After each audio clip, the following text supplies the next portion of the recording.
Assalamualaikum warahmatullahi wabarakatuh. Selamat malam. Perkenalkan, nama saya Susana Rambudema, NIM 2019520156. Prodi Teknik Sipil Angkatan 2019. Mata kuliah Analisa Lingkungan Bangunan kelas B. Di sini saya akan memaparkan hasil kerja saya, itu meresum dari pertemuan pertama hingga pertemuan terakhir. Materinya adalah sebagai berikut. Yang pertama, ada pengertian AMDAL. AMDAL adalah kajian mengenai dampak besar dan penting suatu usaha dan kegiatan yang direncanakan pada lingkungan hidup yang diperlukan bagi proses pengambilan keputusan. AMDAL merupakan salah satu alat pengambilan keputusan untuk mempertimbangkan akibat yang mungkin ditimbulkan oleh suatu rencana usaha dan kegiatan terhadap lingkungan hidup guna mempersiapkan langkah untuk menanggulangi dampak negatif dan mengembangkan dampak positif. Dampak diartikan sebagai perbedaan antara keadaan lingkungan yang diperkirakan akan ada tanpa adanya proyek, atau kegiatan diperkirakan akan ada dengan adanya proyek ataupun kegiatan. Ada dua jenis AMDAL. Yang pertama ada AMDAL tunggal, yang kedua ada AMDAL terpadu atau multisektor.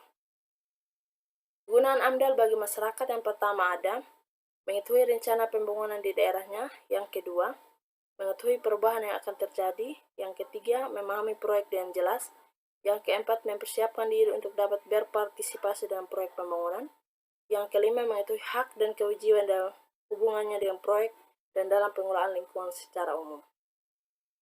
Adapun peraturan pemerintah nomor 27 tahun 1999 tentang AMDAL.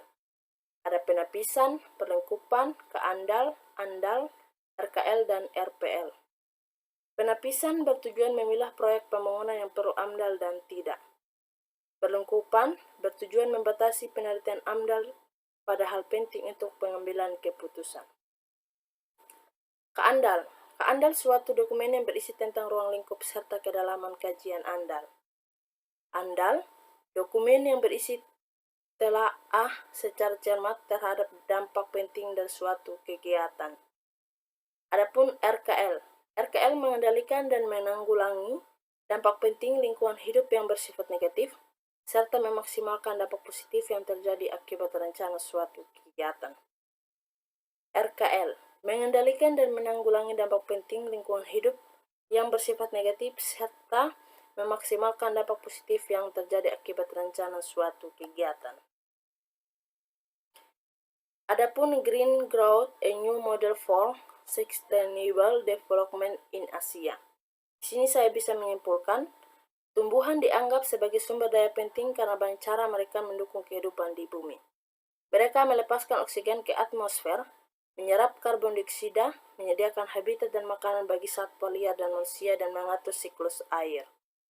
Maka diadakan pembangunan berkelanjutan bertujuan mengakhiri kelaparan, mencapai ketahanan pangan, dan memperbaiki nutrisi serta mengalahkan pertanian yang berkelanjutan, menggalakkan hidup sehat dan mendukung kesejahteraan semua Asia.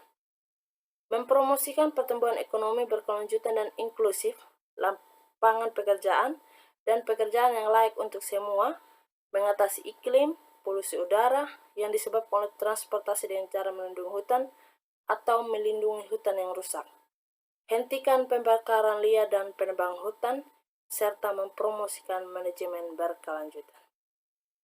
Peraturan Permen LH nomor 5 tahun 2012 ada usaha atau kegiatan yang kemungkinan dapat menimbulkan dampak besar dan penting terhadap lingkungan hidup meliputi.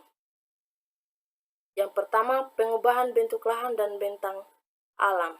Dan yang kedua, eksploitasi sumber daya alam, baik yang terbaharui maupun yang tidak terbaharui. Yang ketiga, proses atau kegiatan yang secara potensial dapat menimbulkan pemborosan, pencemaran, dan kerusakan lingkungan hidup, serta kemerosotan sumber daya alam dan pemanfaatannya. Yang keempat, proses dan kegiatan yang hasilnya dapat mempengaruhi lingkungan alam, lingkungan buatan, serta lingkungan sosial dan budaya. Proses dan kegiatan yang hasilnya akan dapat mempengaruhi pelestarian kawasan, konservasi sumber daya, atau perlindungan cagar budaya. Adapun Komisi Penilai Analisis mengenai dampak lingkungan hidup. Komisi Penilai AMDAL dibentuk di tingkat pusat oleh Menteri dan berkedudukan di instansi yang ditugasi mengendalikan dampak lingkungan serta di tingkat daerah oleh gubernur berkedudukan di instansi yang mengendalikan dampak lingkungan daerah tingkat 1. Kota yang berketahanan di sini seperti yang kita ketahui di Indonesia adalah Jakarta sebagai kota berketahanan. Pentingnya ketahanan kota. Tingkat pertumbuhan penduduk perkotaan dan urbanisasi yang tinggi berdampak pada semakin tingginya proporsi penduduk perkotaan. Kerugian akibat bencana di perkotaan semakin meningkat seiring dengan tingkat urbanisasi dan pertumbuhan penduduk perkotaan yang tinggi. Ketahanan kota. Kapasitas individu, masyarakat, bisnis, dan sistem dari sebuah kota untuk bisa bertahan, beradaptasi, dan bertumbuh dari tekanan stres, kronis terus-menerus, dan guncangan, serta akut besar yang dihadapi. Kerangka kerja ketahanan kota. 4 kerangka kerja dan 12 penggerak yang menentukan kemampuan kota untuk bertahan terhadap berbagai macam guncangan dan tekanan. Analisis probabilitas. Peranan probabilitas.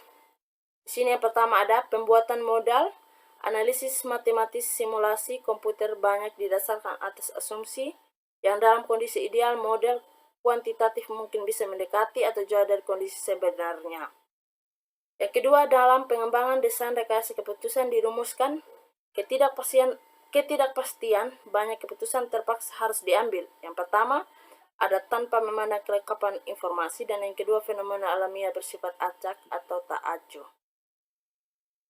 Yang ketiga, kuantifikasi ketidakpastian dan penilaian pengaruhnya pada perilaku dan perencanaan suatu sistem melibatkan konsep atau metode probabilitas atau kemungkinan.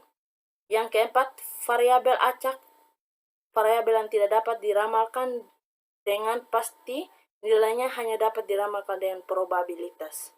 Dan yang terakhir, ketidakpastian yang lain, pemodelan atau penaksiran, tidak sempurna, nilai rata, tidak akan bebas dari kesalahan, terutama bila datanya terbatas.